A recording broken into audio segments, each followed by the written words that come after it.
here's situation A. I'm going to have a couple helpers with me. Mitchell Green over here. Thank you. And James O'Neill. What we're going to do is, it's in the battle phase of Jim right now. He's looking like he's got a solid field. So he declares an attack with, let's say, Red Dragon Archfiend. Mitchell will activate Battle Fader in his hand, revealing it to his opponent. Just reveal.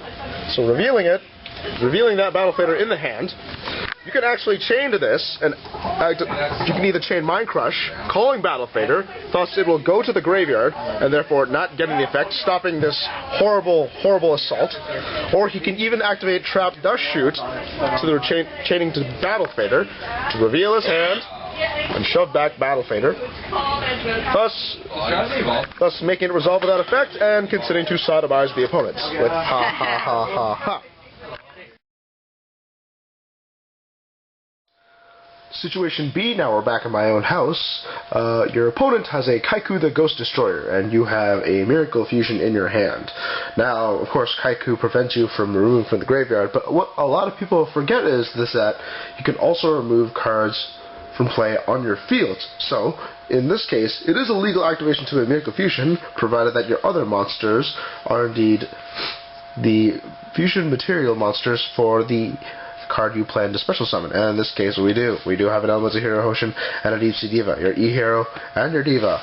You can remove these from play to special summon Absolute Zero, which I don't own. So let's use this.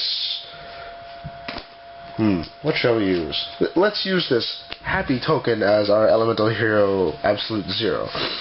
So yes, that is a perfectly legal move, and you can continue to destroy the said Kaiku out of here. But remember, you just cannot remove these two, the Elemental Hero Stratos and Deep Sea Diva, since it's in the remove from play pile. So just because Kaiku's out there doesn't necessarily mean you're locked out with Miracle Fusion for those Elemental Hero Absolute Zero players. Situation C. Now, you have a Legendary Jujutsu Master on the field, and your opponent has 2 back rows and a Spirit Reaper.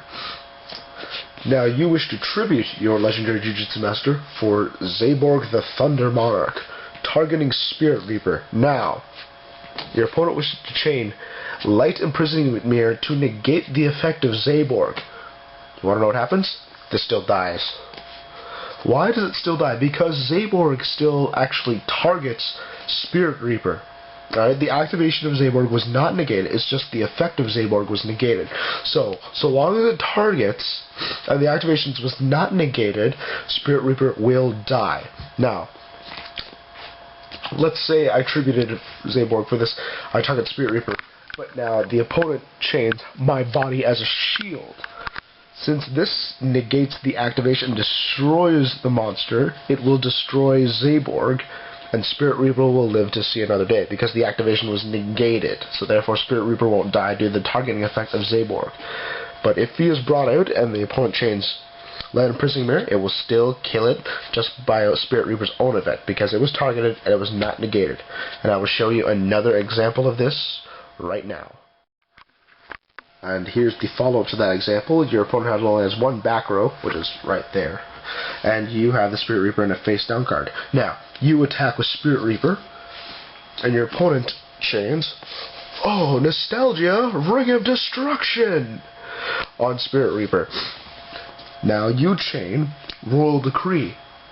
What happens? Royal Decree will negate all the traps, so it will negate the effect of Ring of Destruction, but since Ring of Destruction still targets Reaper, it's going to destroy Reaper, but you won't lose 300 life points.